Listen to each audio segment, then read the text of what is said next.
welcome back to the Saving with Steve show, where we talk about the ins and outs of money, pretty much everything under the sun that relates to you having a healthier, happier relationship with money. Today, for this segment, we're going to be talking about how to create a budget and stick to it. You know, keeping a budget is not easy. It's like working out, having that goal there, the whole shot. You know what? You have a bad month, get discouraged, you give up, or you think you can keep your budget in your head. And that's not quite good enough. You might be able to, but for most people, that's not going to work. The truth is, a budget helps you reach your goals. It's an incredibly valuable tool that anybody can master. It just takes a steep learning curve. We want to give you some tools, some resources, and strategies that you can set you up for success. So let's start talking about it. Number one, you know what? You're looking to make those big purchases. You go, oh, I gotta like that. I love that. You know what? And it would make sense to sleep on it. So think about this. If it's not something you need, take a week to think on it. Does the purchase come with a payment plan, like a car loan? Will it mess with your budget? Will this throw off your savings? How will this benefit your day-to-day life? Is the benefit worth the cost? Weigh the benefits here to make sure it's adding value to your life, not stressing your budget. If after a week you've forgotten about it, it's a pretty good indicator you didn't really need it. Hey, never spend more than you have. Getting into debt can be a vicious cycle. It's tough to get out of. You end up spending more on interest than you need if you held off and saved up. If you can't afford something you want, put it off to the next week. If you want to go on vacation, plan for it. Save regularly so it doesn't throw off your budget. Eating top ramen for 4 or 5 months after a cool vacation is no way to live your best life ever. Now, stick to lower credit card limits. It's really interesting. People with higher credit card limits, hey, they just rack up debt and make it hard for them to pay down. Reduce the temptation, keep lower credit card limits, and pay it off more frequently. Pay it off more frequently is a good rule of thumb to stick to. Now, budget to zero. You ever heard of this concept? It's a really cool one. It helps people get track on savings. See, you budget for everything. I'm talking your food, your going out, your auto loans, your credit card payments, as well as your saving. You know what? We have one client that budgets to zero, but he has 3 saving avenues. Number 1 is he's saving for emergencies. Number 2, for vacations. Number 3, for a home. And the rest of them are there. So what's happening is he's got his income and his expenses add in those extra savings. So that totals zero. You know what? When you budget to zero, you give every dollar you earn a job, even if that job is saving or an extra loan payment. You don't give yourself a buffer, extra padding. This is a radical way to take complete control of your finances. Budgeting to zero doesn't mean you spend every dollar you earn. Neither does it mean that you're stuck with your category for the month. On the contrary, it's a great method to start a savings program by working with your savings into your budget and to keep the budget flexible so you can change with life's curveballs.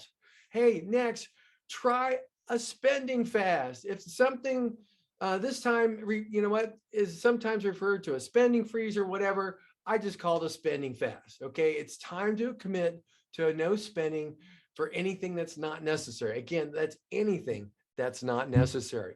You can do a no spending challenge for a week, a month, a whole year. It might seem intense, but it's a remarkably effective way to create a systematic process for the way you think. It shocks your system.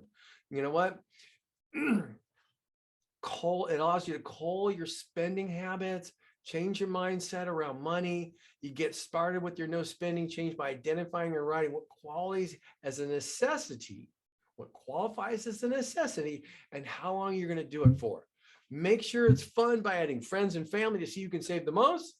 Next, you know what? Stop paying fees. I see people who have cable bills, and on top of that, they got Hulu, Prime, Netflix, and those extra little fees are $5, $10, $15 besides those cable packages. Find a way to eliminate the ones you don't use. In fact, I've seen many people, eliminate the cable packages, just have internet, buy Hulu Live or AT&T Live, and get 1 or 2 streaming services. Most of them save over $100 a month. Speaking of fees, hey, look at your banking. This is crazy. People are paying banking on a monthly basis for the account. They got transaction fees. Consider switching to a free account. There's many of them. All you have to do is go online and just search free savings accounts, free checking accounts. And they might say, hey, you have to have a minimum balance, but you're good. Okay, as long as you have the minimum balance. Plan for your meals. I have a client, geez, this client was going out to breakfast, lunch, and dinner 3 or 4 times a week, plus twice on the weekend. It was costing an extra $1,200 a month. You know what? By planning his breakfast and eating it at home, he bought Keurig cups from Costco and take those Keurig cups and use them at the office so he didn't have to spend $3 on a cup of coffee. And he started planning his lunch and 5 dinners. By doing so, saved him $900 a month. You know what? You can do the same thing. He goes, hey, it really didn't change my life. In fact, what got better and what was the bonus is he got healthier because he's planning his own meals. Next, pay yourself first. This is nuts. A lot of people don't do this, but pay yourself first on payday. Make sure you have money that goes into an account that pays for your bills, like your checking account. Make sure you have money that flows into your savings account so you're paying yourself to save so you can save for that emergency fund, that vacation, or that retirement, or that house, okay? Even small amounts will grow into larger amounts, which can ultimately buy that vacation, pay for the emergency fixes, and so on. Or maybe even buy you a house. Either way, by paying yourself first, you're making sure that you put yourself in a place of importance and recognize that if anyone deserves your hard-earned cash, it's you. Now, next, compare those brand names. Many people go shopping. They do it all the time, and they're buying those store name brands. Why buy the name brands at the store? Buy the store brands because they're less expensive. Next, think about, hey, what about those prepackaged items like salads? I always like to talk about the salads because we save a ton of money that way. We were buying a prepackaged salad a day at $4, 30-day month, that's $120. If you buy the romaine spears, the fruit, your nuts, or your cheese in a salad dressing, you can end up spending $25 or $30 for the whole month as opposed to $120. It's money you can have in your pocket. You know, the key here, folks, is this. You want to connect your spending to your work. You work hard for your money. But really when you spend money, do people connect it with the labor that they put into it? So when you buy a pair of shoes, it's $100. And if you make $100, $25 an hour, it took you 4 hours to buy those shoes. So think about that before you do that so you can make sure you get value for your dollars. You know what? That's it for this segment. Stick with us. We'll be right back. We have Peter Klein. He's going to talk about the passion for giving, and he's going to be talking about the water investment industry, how it works, what you need to know, and what we're looking at moving forward in the future. So stick with us. We'll be right back with more Saving with Steve. Hey, Cameron, this is Steve. I just finished segment 3. Now I'm going to move to the opening of the show. Just had to do it this way because I have a time crunch. Hello, welcome to the Saving with Steve show, where we talk about the ins and outs of money, pretty much everything in the sun that relates to you having a healthier, happy relationship with money. My name is Steve Sexton. This is the Saving with Steve show. Hey, I want to thank you for joining us, sharing us with your friends and family. We have well over 600,000 viewers here in the United States. And you know what? We are exceeding almost 100,000 in Europe. So the show continues to grow. We're very thankful for all that. Today, we're definitely talking about money. We have Peter Klein. He's the Chief Investment Officer and founder of Align Wealth. Peter's going to discuss his book, Passion for Giving, and the water sector. Many people don't know how they can invest in the water sector, don't know anything about it. Peter's going to educate us on that sector, that industry, what you need to know, as well as give us some idea of what we can expect from the markets in the future. Now, I'm going to be talking about how to create a budget and stick to it. But next up, there's a reality everybody sometime in their life will have to face. It's the cost of assisted care or long-term care as one gets older. This could be for ourselves or the ones we love. Assisted living and other senior arrangements cost thousands of dollars every single month and do not accept major insurance or Medicare, as a significant health event is the #1 risk to retirees' finances. This is an area that most people don't think about until the time comes when they need it. And the reality, a lot of times, that's just too late. We have Ryan Majchrzak, whom will be walking us through 9 ways to help seniors and families pay for senior living should they need it at some point. Now, you know what? Ryan's going to be with us in just one moment, so stick with us. We're going to be right back. Okay. Cameron, we're moving into segment 1 with Ryan Majchrzak, and I'm just going to redo a little bit of the intro so you have that as a connector moving into the first segment. Okay. So, ladies and gentlemen, we have Ryan Majchrzak, who will be walking us through 9 ways to help seniors, families pay for senior living, especially if they need it. He's also going to be talking to you about the dementia care education. You know, I know pretty much everybody in the line, you know what, you have parents, you have grandparents that might be dealing with dementia. There's educational services that I've got Ryan here. He's going to be talking about a little bit later in the show. So Ryan, welcome to the show. Thanks for joining us. Thank you. Thank you for having me. It's a pleasure to be here today. Well, you know what, this is a very important topic. And I just kind of want to set the stage because I work with people as a financial consultant. And many times I see people and talk to them about this topic, whether it be now, less now, but more so in the past, where they think, you know what, I'm probably not going to need it, or I've got a whole bunch of money and can afford it. And I like to say, hey, look, you know what? Everybody has car insurance, right? You know, everybody's got to drive, they got car insurance, but it's less likely you'll need that car insurance and a higher probability you'll need long-term care help, assisted living help. And quite frankly, it's far more expensive. So, you know what? This topic is near and dear to my heart because I've seen people go through it. I see people who don't plan for this, and they're in a deer in the headlights making decisions, then putting their family members that they love in the wrong location. They don't know the questions to ask, all those kind of good things. Now, what you don't know about Ryan is he's the owner of Assisted Living Locators in Bel Air. They offer a no referral cost and placement service to help seniors and families find the best assisted living, dementia care, and independent living care.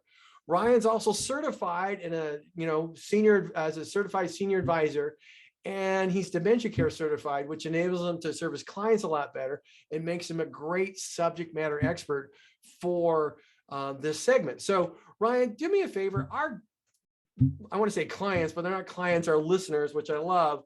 They always want to know, hey, why did Ryan get into doing the assisted living thing? So how'd you get started and all that? Yeah, I am a licensed pharmacist, actually. I have been working as a pharmacist and a manager in hospital pharmacies for over 13 years.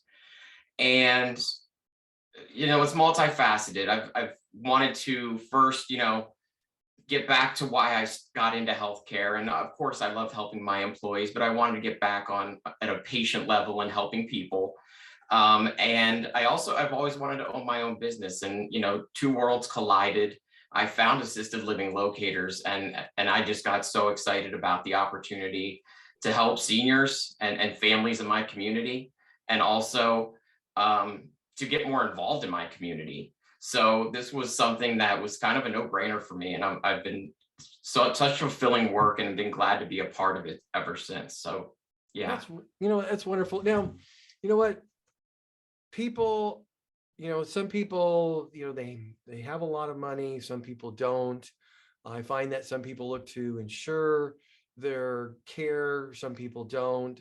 Mm-hmm. So what I'd like to do is kind of talk about, if you're in your mid 60s, you're healthy, when's the real, I'm not using that as a prompt, but when's the time that somebody should be looking at, hey, how do I plan for the future with my assisted living needs?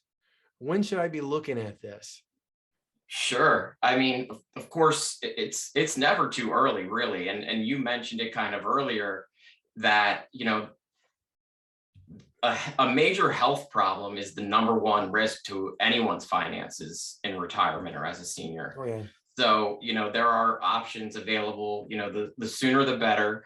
Long-term care insurance is probably the best way to invest in securing your future, and is something that can pay for your healthcare needs if you do have that one health event that's never expected. You never know what's going to happen. And if you wait till that event occurs, you're not likely to get the insurance or get the help you need. So that would be probably the best way to start early. Start when you're, 30s, 40s, anytime. And we have tons of ways to help families pay for assisted living, other senior living options. The first one is certainly, the most straightforward, the easiest, and that's through your savings or 401k. So properly managing your money, working with a financial advisor to help your investments and build your savings up so you have some money kind of sitting aside in case something does happen is certainly, I guess, the most straightforward way to pay for assisted living or senior living.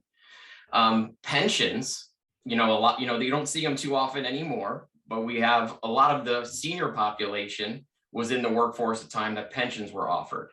And that's another way, similar to the 401k and savings, that people will dip into to help pay for this. They also have, great benefits. I've seen some seniors with wonderful benefits helping with pay for their health insurance, medical spending accounts that they can use towards this. So, those are the main ways which you can use the money you have and grow the money you have. Hey, Ryan, let me ask you this. So when it comes to assisted living, there's a lot of people are using health savings accounts because the health insurance here in the United States is obviously cheaper. Okay, because it has a higher deductible, you pay copays and all that stuff. But if you have a health savings account and you're consistently contributing to that, many people get to the point where there's significant dollars in there and they can invest it. And it'll keep growing on a tax-free basis. And if they use that for assisted living, obviously they're not taxed because it's for health stuff. And you know what? That's accepted for assisted living, right? Absolutely, yes. And I've seen there's some people that, sorry, they use that towards that, or when you're, Medicare does not pay for assisted living. That's one big myth. A lot of I was people going to ask that question next. Yeah, Medicare doesn't cover assisted living, so you do need some. It is a cash or self-pay business. So it depends on the account sometimes, but if your money can't go directly to the assisted living costs, you're still going to have to pay for prescriptions, co-pays for doctor's appointments. If you use a lot of prescriptions, you could hit that Medicare gap where you have to pay significant money. So there's still other things you can use that for to receive care in that setting. Well, I think they would look at it as a qualified medical expense, but I actually do know, and I'm asking the question so everybody could know, as opposed to me just saying it, and you can say it. Okay. Is I do know that in many assisted living facilities, they looked at it as one of the care vehicles that you can use health savings account on. And what I was thinking is, you talk about starting to save for this early. If you have a health savings account and you're relatively healthy, it makes sense to continue to contribute to it because you can build up the funds there almost tax-free, so that when it's time for you to use this, and if you have a couple $100,000 in there or more, it could go a long way when it comes to assisted living. Absolutely. So I just want to say that because I'm like, oh my gosh.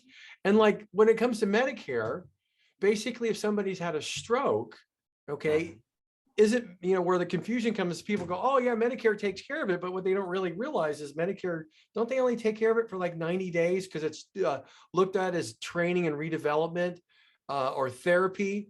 And then after that, it's on you. Is that correct? Or am I wrong in that? Medicare will cover up to 100 days per year in a skilled nursing facility or rehab facility. And I've had clients that have hit that number and Medicare is not going to pay for it anymore, and they still need that rehabilitation. So, yes, in assisted living or in-home care is another way that you can get that care that you need for however many hours a day or 24 hours a day. But they can also still bring in occupational therapy and physical therapy, which can be billed to Medicare while you're in that setting of home care or a facility. But not in a. I was just going to say that was a wonderful thing you just said. You just said that Medicare will pay for 100 days a year. I just realized some of my clients don't realize that Medicare will do that, and they've been paying the whole year by themselves, and they could actually get almost a third of the year paid through Medicare. Yeah. People need to understand that, because that's a way you could reduce your costs and make sure that, there's not as much spent there. So that's wonderful. Thanks for bringing that out, Ryan. So Yeah. what's next? I'm loving this. Yes, sure. So one question we ask all of our clients, right away is the senior a veteran, or if they're the spouse of a veteran? So the Department of Veteran Affairs has a great program called Aid in Attendance that will help veterans and their spouses pay for assisted living. So, they have to have, limited assets and at least have issues with 2 activities of daily living, whether that's walking around, taking medications, feeding themselves, bathing, grooming. But they can get a substantial amount per month to help them pay for assisted living. The veteran alone can get $2,500 a month in aid and attendance money to go towards assisted living. That's a great thing to know. And I actually know of people, I won't give out their names because they didn't give me an authorization, but there are a number of people who will work with those individuals that are right on the limit for the assets that they have, to help them put them in a situation where they would be able to qualify for the aid and attendance. Because I've seen this make a big difference for a lot of people, and all somebody needs is their DD 214, and they can pretty much go from there, besides that, and their assets. Mm-hmm. So that's we great. connect people with those. We have those people we connect with. They're out there to help you do the paperwork, help you see if you qualify and what you need to do to qualify. So yeah, there's some great people out there to help with that too. Well, one of the things I want to point out is this: there are a number of people who will do that actually for free as a service. There's also people who do it and they'll charge you $400 or $500 to do it. Right. Either way, it makes a big difference, because if you're doing it, navigating that very involved process, it could take you 6 months or a year longer. But having one of these people who know how to navigate the system could reduce that period of time and get you paid quicker. So it's important to reach out to somebody. This is the wrong time to do the do-it-yourself program. So I'm just saying that from experience, and I appreciate you bringing that out. So what's next? So the next one, we touched on it briefly, is long-term care insurance. That, we talked about that earlier. Is, I've had some families where, mom and dad started paying for long-term care insurance back in the 60s. And, mom had a stroke. Now she needs assisted living, and she has $1 million long-term care insurance policy to help take her through the next several years to get her the care that she needs. It will also, and she doesn't want assisted living. She's using it to pay for home care. So you have to really look at there's so many different policies out there. They all can cover many different things. You really have to choose some, policy that you like and will help prepare you for the future. But they are a great way to, invest some money by paying premiums on insurance to get pretty much, for most people, it covers most, if not all of their, in-home or assisted living expenses. That's perfect. Ryan, you know what? We're going to have to take a break, everybody. We're going to be right back with more Saving with Steve. So stick with us. We have Ryan Majchrzak, and he's talking about assisted living and the things, what you can do to save for it and prepare for that event that eventually will happen in your future. So stick with us. We're going to be right back with more Saving with Steve. Okay. Hey, Cameron, we just finished segment number 1. We'll be moving into segment number 2 with Ryan Majchrzak. And I'm pronouncing that right, Ryan? You are. Thank you. Okay, perfect. I like editors. They can always dub something out if I foobar it. That's great. So, let's see. Our break is only a few seconds because they'll add in the commercials later. So, okay. Let's see. Cameron, we're going to move into segment 2, 5, 4, 3, 2, 1. Okay. Hey, welcome back to the Saving with Steve show, where we talk about the ins and outs of money. I just want to make sure you know all the replays are available at savingwithsteve.us. If you're enjoying the stories of helpful information and insight on Saving with Steve, then I encourage you to to, let's start that over again. So I encourage you to subscribe to our YouTube channel, Spotify, Google Play, so you never miss a show. Please check out a few of our affiliates at UK Health Radio, BBS Radio, Talk Radio in New York City, E360 TV, Las Vegas TV networks. All these networks are dedicated to empowering you to solve problems, uplift your spirit, and live a life of personal and financial freedom. Also, you can follow us on Facebook and join the Saving with Steve Sexton Insiders Club. You can go to savingwithsteve.us, get replays, exclusive guest gifts, and so on. Now, we're back here with Ryan Majchrzak. We've been talking about the 9 things that you could do, or 9 ways that you can, that Ryan can help seniors and people they know can help seniors pay for senior living. One of the things that we're just talking about is long-term care. And Ryan, you know what? You're talking about getting long-term care in the 60s. I have a grandmother that actually got it in the 70s, okay? And she had this when she was 93 years old. She asked me, Steve, it just went up $25 a year. Should I cancel this? And I went, no. If you ever need it, it'll pay off in spades. And just 2 years later, actually 3 years later, she had a stroke, and it paid for the long-term care for 3 months to get her rehabilitated. It paid for the assisted living care for the rest of her life. And you know what? It still had like 3 or 4 years worth of benefits because it had been saving up for so long. But I mean, it just paid off in spades. And you know what? That was just really, really, really cool. I know that there's a lot of people who have long-term care policies. Long-term care policy in the States a little bit different because of cost. So it's important to take a look at that. Now, next, what's up next, Ryan? Well, you made a pretty perfect segue into the next one. Okay. Life insurance settlements. Life insurance settlements. Okay. Yes. There are people over 65 in the US today there are 35 million policies out there with a face value of greater than $3 trillion.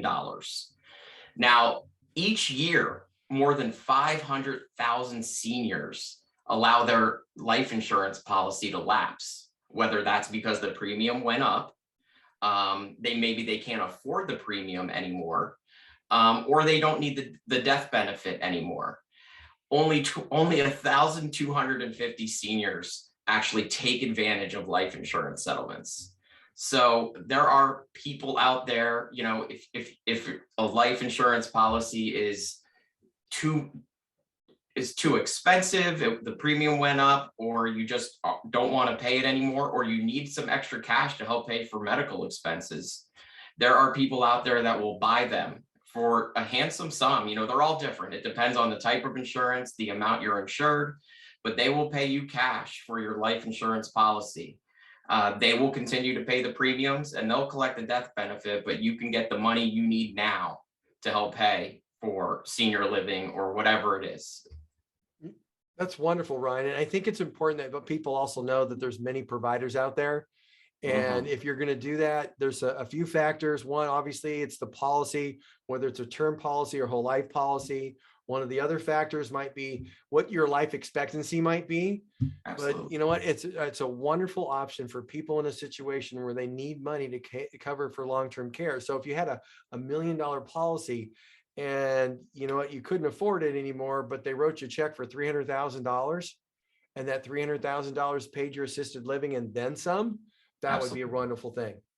In fact, that would be a beautiful thing for many people. Yeah, and you definitely want to, there's people out there to help you do this, to help walk you through it, make sure you get the best rate. And that's what they do for a living, and they can help you go through and navigate that whole process. And those are kind of the people that we refer our clients to as well. That's wonderful. Hey, Ryan, what's next on the list? Well, this one is a little more common, but a lot of people choose it to help pay for senior living, and that's selling your home. So whether you are a widowed senior or you're still a married couple and you are in need of extra care or to move into assisted living, there's in most cases no need to continue to pay a mortgage or pay utilities or pay for what all homeowners know are the costs of being a homeowner.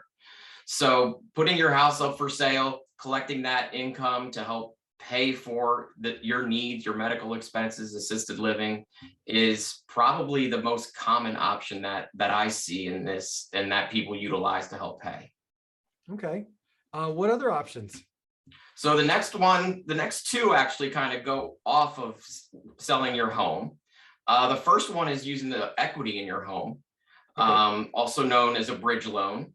So if you plan to sell your home to help pay for assisted living or medical costs, but you know you're not going to be able to sell it quickly enough, and you need that money now, you can look into what is called a bridge loan. It may not be right for everyone, but it's a loan based on the equity you currently have in your home to get you some cash now, to be able to pay maybe the first few months of assisted living. And then once you do sell your home, you can usually pay off that bridge loan quickly, and you still have the remainder to help pay for additional years of assisted living. Okay. Now that's interesting. And then what's the next one?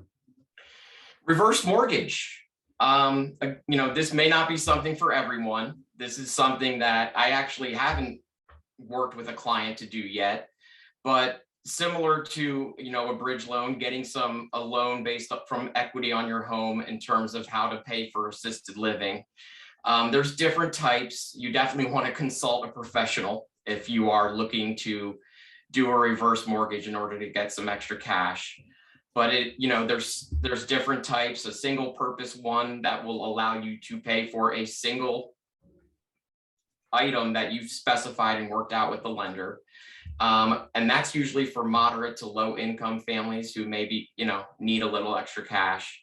Then there's proprietary reverse mortgages that can help those maybe with a little higher valued home to help them pay for other expenses, whether it's medical expenses, selling or buying a business, those kind of things. Great. Hey, you know what? Is there any do you have any more? I got one more, and that's Medicaid.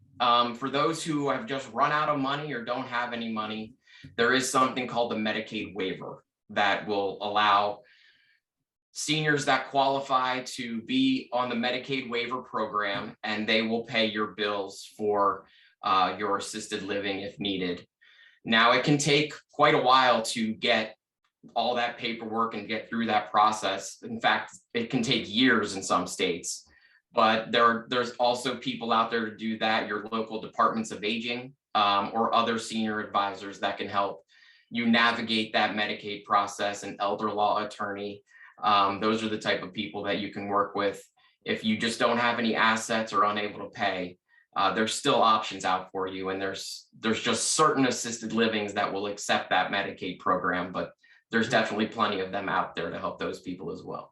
Yeah, you can get some help there. You know what? Let me add one to you, if you don't mind. Sure.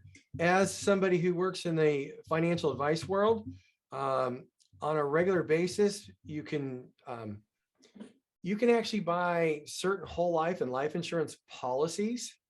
They'll actually give a multiple for the long-term care. So, for example, one of the ones that we set up for one of our clients, she had like $100,000 in a savings account, and she agreed with our recommendation, put it in an A-rated insurance company. First guarantee was getting all of her money back. So $100,000 here, got all our 100,000 back. The second one was $75,000 a year for 4 years for the purpose of long-term care, $300,000 benefit, and that would go a long way. And the third one, if she didn't use it and passed away, heirs would get $300,000. And all that is a whole life program that has a long-term care benefit to it, or a rider to it. So, you know what? The reason why I didn't stick with any names or anything like that, because if you're in another state in the United States, hey, talk to your financial advisor. They can help you out, because if you need help, there's a lot of different ways you can do this. If you do a little planning, it'll be a lot easier for you, because the reality, if you think about it, is average stay in a facility is about 3 years. Is that about right, Ryan? Yeah, at least. Yeah, that's about right. You know what? I'm in the fair state of California. Average cost is $117,000 a year. So you're looking at like $350,000 over 3 years. And if you're over 65, my studies show that you have a 70% probability. So if you're not quite there yet, it makes sense to look at you know what, these different options that Ryan's talked about and start preparing for that, because the likelihood is pretty high that you're going to need it. So Ryan, one of the things we have here is I want you to talk about the dementia care education that your group is working on. Sure, thank you. Yes, Assisted Living Locators has partnered with Dementia Care Education, and we are providing monthly live webinars on dementia topics. So, how to live with someone with dementia, nutritional series on how proper things to eat and things to help with dementia. A topic every month. There's live webinars. You can Google and reach out to any assisted living locators advisor across the country. You can also go to dementiaeducation.com, and you should be able to find those lecture series there as well. They're free to anyone who needs them. And anybody who is a certified senior advisor or dementia care certified could also get CE credit towards their certification for a small fee. So that's something we're promoting, and it's, spread the word so we can all learn how to take care of our loved ones much better. That's wonderful. Ryan, I want to thank you for joining us. Could you tell everybody how to get a hold of you if they need your help? Sure. I'm with Assisted Living Locators Bel Air.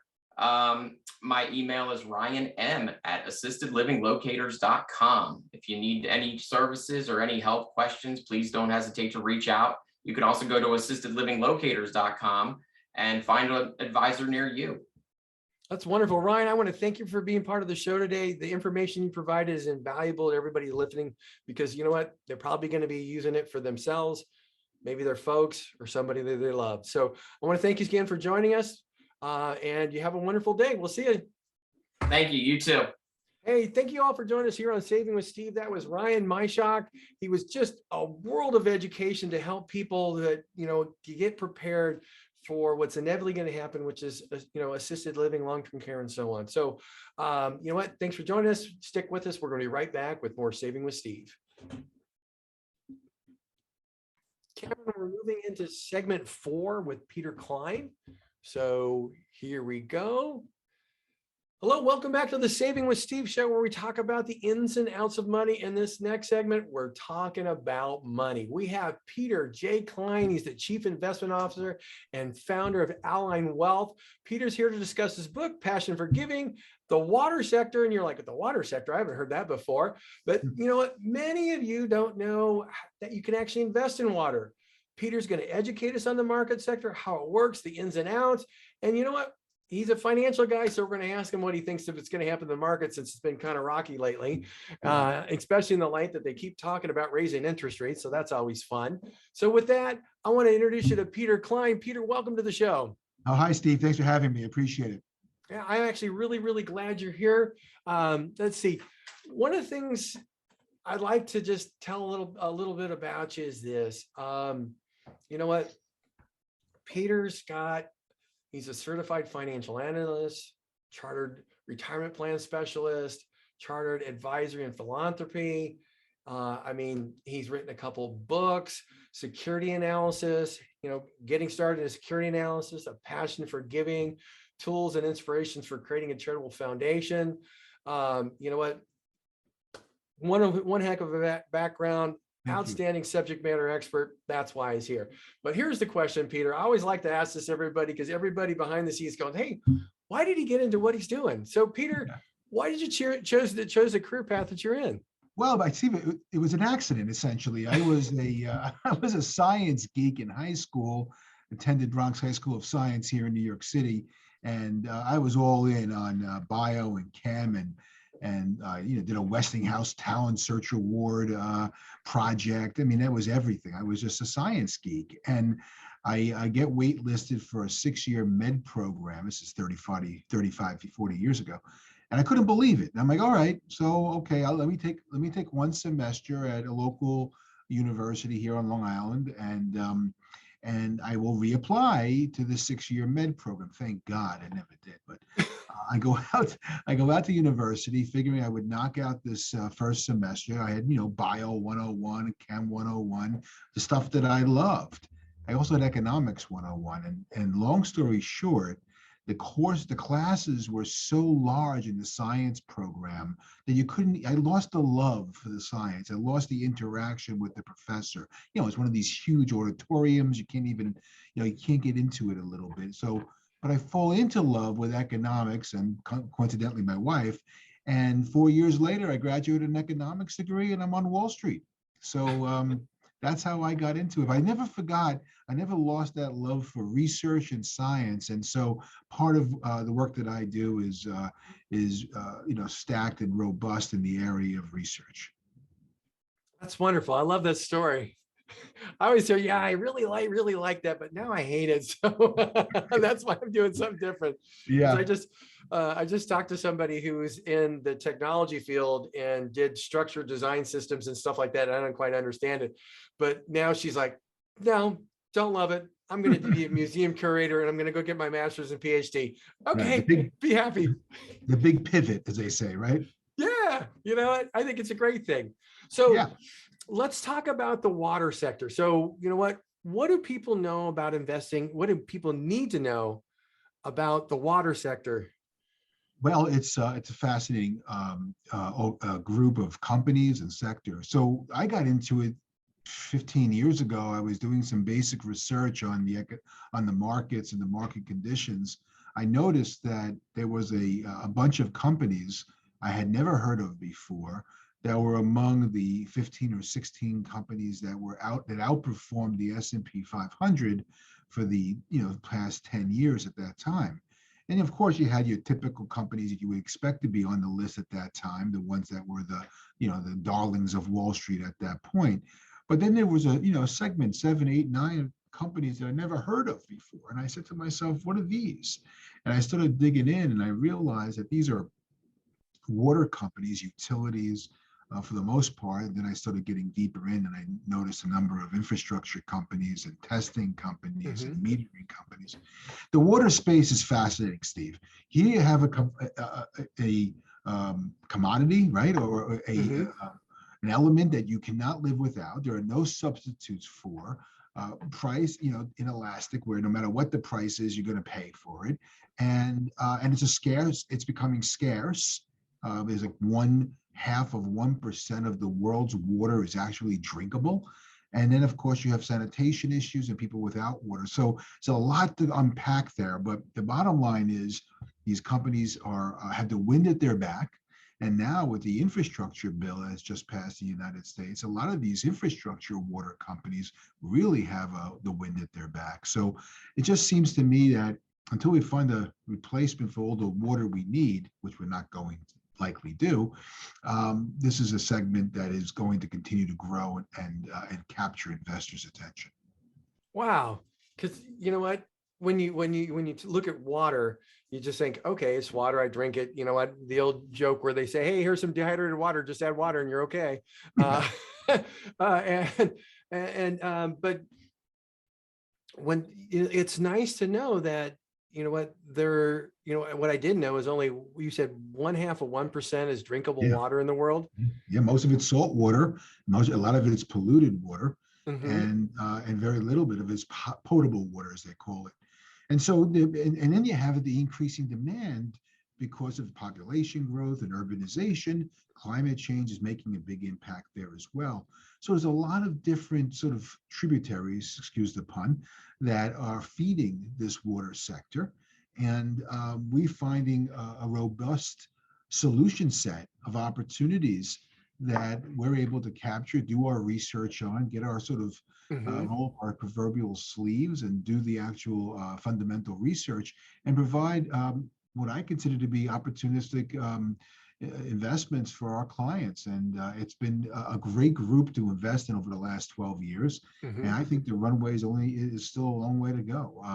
Remember, you have climate change, you have urbanization, you've got demand from population growth, and you've got the scarcity of supply. And as you have more and more climate change issues, and you have glaciers that are falling off, and you have temperatures that are, making formerly large riverbeds and lakes dry, you got issues. So now you also need more water for agriculture, right? For food. So there's a lot going on there. And there's a lot of great research being done by these companies to sort of change the sort of glide path that we find ourselves on. And listen, who knows where the future, maybe desalinization will make a big difference. Maybe metering will make a big difference, or maybe a bunch of these together will help us solve our water problems. I think this is something else, because I'm just thinking about infrastructure. You talked about desalination, or, the big plants that people or companies could develop to filter water so you have more drinking water. But at the end of the day, it's a depreciating commodity, Yeah. which is really very interesting, especially if you're looking at investing. And I think a lot of people are like me, sitting on here going, oh, wow, that's an aha moment. I never thought of it like that. The pipes, the pumps, the valves, you think about 500,000 gallons a day in leakage from pipes around the country rather. Now, in the eastern part of the United States, the sort of older part, you see those water, pipes and the systems there are obviously a lot older. In some cases, they're wood. And so there's a lot of work that needs to be done there. We all know of the issues with lead and the issues in Flint, Michigan, that was made popular a few years ago. These are very serious issues. And now with the recent passage of the president's infrastructure bill, we have a good chunk, I think it's the number 2 spot in the pie chart of spending that's going to water. So, finally, we're now no longer kicking the proverbial can. We are trying to make a difference and an impact on this very needed, you can't live without commodity. And we need to do that. We need to fix our infrastructure. We need to test. We need to make sure that we could deliver this and sanitize it. And so there's a lot of companies that are playing in this field. And we do a lot of work and a lot of research to identify the ones that are most opportunistic. That's wonderful. Hey, you know what, Peter, we're going to have to take a break. Everybody stick with us. We're going to be talking to Peter more about his book, Passion for Giving. How does the water sector investing fit into your portfolio? How would Peter advise his clients to navigate the rate change in the future? So stick with us. We're going to be right back with more Saving with Steve. Thank you. That's perfect. Peter, stick with us. I'm letting Cameron, we just finished segment 4. We're going to move into segment 5 with Peter Klein. And we'll be starting in 5, 4, 3, 2, 1. Okay.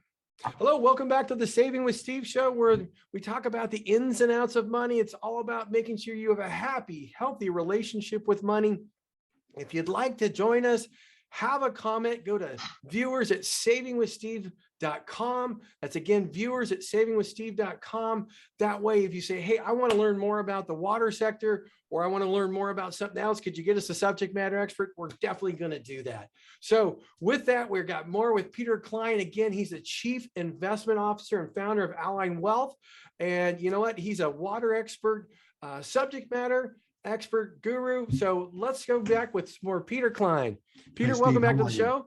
Oh, thank you, Steve. Now, you know what? Let's start talking about, we've already talked about the need for the water sector investment. And obviously it's a depreciating asset. There's a lot of money going into that to do a lot of things.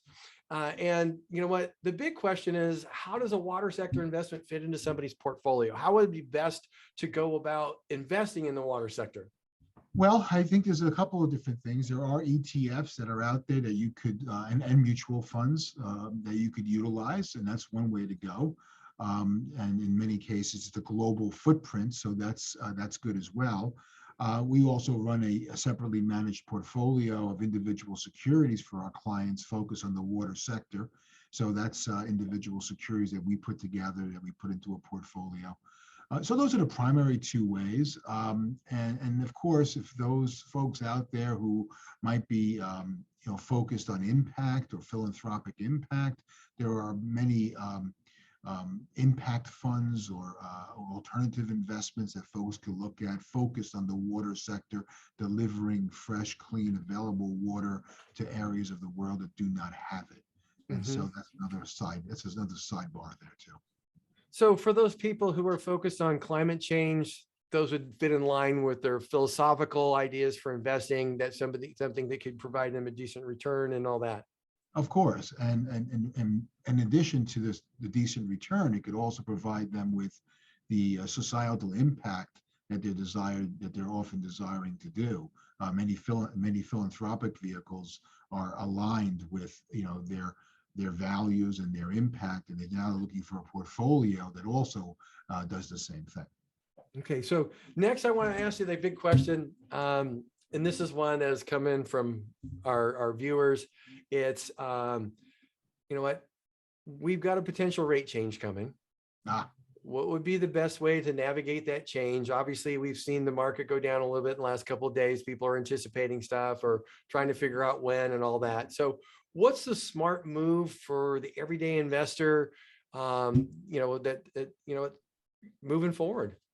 So at Aligned Wealth, we've taken a stance over the last few months that we do believe the interest rates are going higher. We believe inflation is more pervasive than perhaps the Fed or others have thought. We believe the Fed is somewhat behind the curve, and we're seeing that come to fruition lately. So we suspect that we're going to see higher interest rates to reduce the inflationary forces that might be part of, a byproduct of the COVID or a byproduct of the stimulus, or the combination of both. Be that as it may, with increasing interest rates, clearly the growth sector would be under greater pressure with valuations being so high than the value sector. So one of the 5 areas that we're focused on is value over growth. The other 4 are inflation-centric investments. So we want to have a good chunk of our capital allocated to real assets and commodities and the like. We want infrastructure assets. We feel those are steady Eddie-like returns that will be good in any kind of market condition, interest rates being higher or lower. Third is international. And then the 4th we think is innovation. But with innovation, we're cautioning paying too much for innovation. So we're looking for those opportunities that might be down and out and forgotten, but opportunistic going forward. Wow. Thank you very, very much. That's a lot to digest in. But wow. So when it comes, I'm just curious, and I've had this question, it's more mine than my viewers, but we've seen, or we've been told, if you're looking at the news, which isn't always right, and it's more of a blood sport than anything else, but you see this inflation piece, they say, hey, stimulus and all that stuff, but isn't that a lot driven by the supply chain or the lack of supply? Well, yeah, you would think that's been the whole transitory kind of argument. You know what? I think that's been somewhat debunked. I mean, yes, of course, it is partly supply chain, but I think there's more to it than that, right? I think if you look at the last 30 years, we really had no inflation, last 20. And so this is, I believe very firmly in the basic finance tenet of regression to the mean, right? So, you go in above the mean for a while, you go below the mean for a while. And we have certainly been below the average inflation rate for some 2 decades now. Oh, so the okay. idea that inflation picks up is not so crazy to me. And you want to buy companies that have pricing power. Or sectors. That's where you're going to be able to keep up with inflation versus companies that have to, can't raise their prices, commodity companies and such.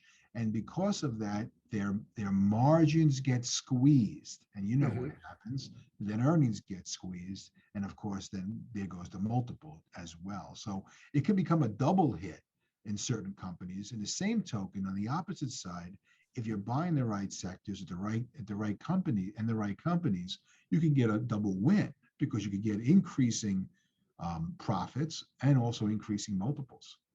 Oh, that's great. That's great. Thank you for that. You know what? I appreciate you dispelling that myth or that rumor or whatever that you keep hearing about the supply chain. Now, what I'd like to do next is just talk about your book, Passion for Giving. Sure. What prompted you to write the book? So I had written a couple of books for John Wiley and Son some years ago, and there was basically books about my journey through the CFA process. It was a more fundamental security analysis, a true cure for insomnia. If anybody has trouble sleeping, by all means, pick the book up. You'll be out like an instant. But and that was fun. It was a lot of work, but it was fun. And then I was asked to serve as a head of a foundation, and I wanted to learn more about it. And as I was learning about it, I often write about when I learn, when I'm teaching myself something as a way to learn. And I'm saying to myself, there's a book here. And indeed there was. My publishers over at Wiley liked the idea of a guide to how to start, manage, and run a charitable foundation, which I was in the midst of doing. And I will tell you that's a good read. A little bit different than the textbooky security analysis books I had previously written. And it takes the reader through a series of how-tos, how to start, how to manage, how to operate, how to grant from a charitable foundation. And then the second part of the book, written beautifully by my co-author, Angelica Berry, talks about the good that philanthropic entities have done over time. So it's a nice combo between the how-to and the heartstrings. Wow. You know what? I love that, because there's so many people who don't realize what they're doing when they set up their foundation. Yeah. And you know what? If they had a roadmap, which would be great, could make a big difference in that. So that's just wonderful. Now, Peter, we're coming close to our time here. And I know you're going to have to go pretty soon too. So could you, just let our listeners know how they can get a hold of you if they need your services? Oh, that's very nice of you, Steve. So it's Peter J. Klein. I'm at Align Wealth, ALINE wealth.com. By all means, we welcome all inquiries and emails. By all means, reach out. There'll be plenty of materials that you could view on our website from matters about the markets as well as philanthropy. So I welcome anyone checking it out. Any questions that come up, by all means, shoot me an email. That's wonderful. Peter, I want to thank you for joining us. This has been wonderful. I've learned a ton, bunch of aha moments, that's for sure. And you know what? Stay safe, stay healthy. And you know what? We'll look forward to seeing you next time. Thanks a lot. Take care. That's it here for Saving with Steve. That was Peter J. Klein, the Chief Investment Officer and founder of Align Wealth. Talked to you about the water sector, which is unbelievably interesting. And on top of that, talked about his passion for giving. And if you need to get a hold of him, it's the Klein Wealth. You know what? Check them out. See if it'd be a fit for you. With that, I want to thank you all for joining us. We had a wonderful show with Ryan Majchrzak talking about the 9 different ways that you could save for long-term care. We talked about how to, create a budget and stick to it. And then we just found out about the water sector. With that, I want to thank you all for joining. This is Steve Sexton with Saving with Steve. We'll look forward to seeing you next time. See ya. Bye. Be healthy. Be safe. Have a good one, Ryan. Peter. Take care. Bye, Steve. Bye-bye.